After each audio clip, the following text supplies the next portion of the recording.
Subwoofers, big amps, big wires, big shiny rims, setting in fat tires, rolling so hard and dropping the beats, bringing the bass to Missouri streets. I'm an enthusiast doing car audio, gotta get it right, so the sounds can flow. Cutting the corner, saving the dough, riding it high, the low, the car shows.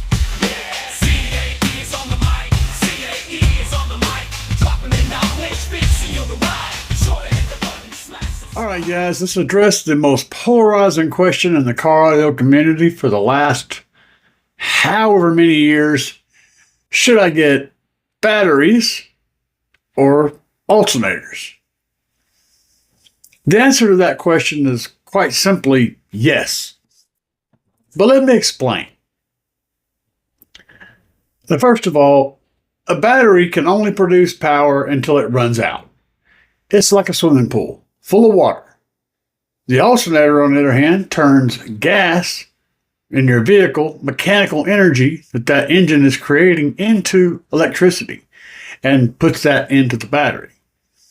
So the first battery in your vehicle is essentially your gas tank. Okay, however much gas you have, that's how much energy you can turn into bass. So the gasoline being the most energy efficient storage we have, period, still to date, is capable of containing a lot of bass. An epic amount of bass. But getting that to your amplifier is another story. This is where the path comes in. So you start out with your gasoline and your main energy storage, which is your gasoline.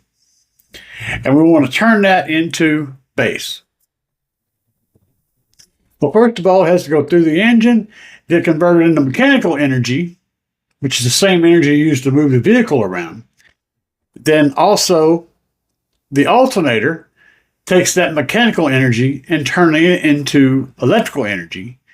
And it stores a reserve of that electrical energy in your batteries. The more batteries you have, the more of that energy you can store. So we start out with the alternator. We'll go back to that. The alternator is turning mechanical energy into electrical energy and flowing that to your amplifier. Well, when your amplifier hits, when the bass note hits and it really draws the power, that instantaneous hit, the alternator cannot do. It will go, the alternator sees this current loss and goes, hey, I should do something. And so it starts doing the thing. Meanwhile, there's a gap in there from when it wanted the power and when it was available. Well, a battery can take up that space and help that problem. So any battery at all. So when your bass hits, it pulls power from the battery. Then the alternator goes, hey, you're getting low. Let me feed you some more power. And that keeps that transition nice and smooth. It's smooth going in, it's smooth coming out, and the battery is taking up that spring. It's acting like a shock, absorbing those loads. So the more battery you have, the more you can take out before you get to put something back in. Okay? If you're going to be playing big boy stuff, you're going to need a lot of storage. So the answer to whether you want to run batteries or alternator is, like I said, it's yes. You need to be able to put the power back. But ultimately, the key is, for most people in most situations, is more storage. Now, I have been in the past preached quite heavily that alternator is king, and it still is. Because you can only continually make this much power if you're putting this much power in. So in order for you to play a sine wave, however many, 30 hertz sine wave, constant at full tilt, your amplifier is producing, 70 volts or whatever, and 5,000 watts, whatever it is, that power has to come from somewhere. So the alternator has to be able to continually make the same amount of power that you're using to sustain that. Batteries won't cover that problem. They'll only give you the first initial however many seconds, and then they'll start to drop because they're running out of power. The alternator has to carry that.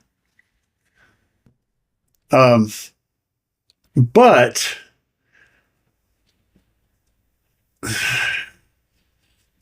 music doesn't work that way. And so, since music is dynamic and not a sine wave, you're going to pull power out and then put power back in. So you got a bass note. Boom, pulling power out. Boom, pulling power out. So here's how that works. You go boom, pull power out, and let's put power back in whenever it's not playing. So power out, boom, silence, power going back in the battery. Power out, boom, silence, power's going back into the battery. You need enough battery to be able to carry the boom until you get the silence. And you need enough alternator to replace the boom in the spot where there's silence. They work in unison together. Now, if you're just, this is if you're playing music and just playing your stereo and doing your thing. If you're running car audio competitions where you're creating SPL, you're competing, you're like a top fuel dragster. You don't need to be able to cruise down the highway. You need to be able to go a quarter mile as fast as you can. And it's the same concept. So, the more batteries you have, the more boom you can deliver for so many seconds. And then you're going to have to put all that power back in there. It don't come free. You have to put it back. You got to turn it from gas to mechanical to electrical and put it back in the batteries.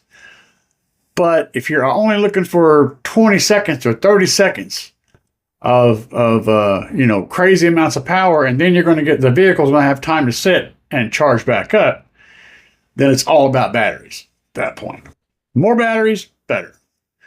Get the power out, dump it. Create sound pressure, boom, run your quarter mile, and you're done.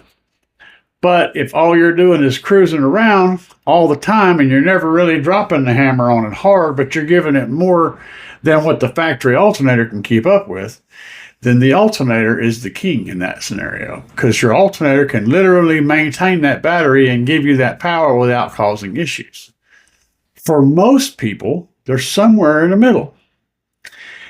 You need to be able to, to maintain the power, that extra power when you're sitting at a red light and your alternator's down to an idle that's not producing that much. You need to have the storage to keep it playing. But you also need to have enough power to continually refill that battery every time it empties in those spots where the boom silence happens. So the answer to the question is yes, for the third time. You need both. And that's what this video is about. So if you guys found this helpful, be sure and hit the subscribe button wherever I'm putting that thing at. And be sure and go over and check out Carmel Car Audio's YouTube page, because they got some really, really good videos there, and they're going to have a whole lot more. Hit their subscribe button there too. I help those guys get over 1,000 subs. Anyway, this is all for now. Peace, guys.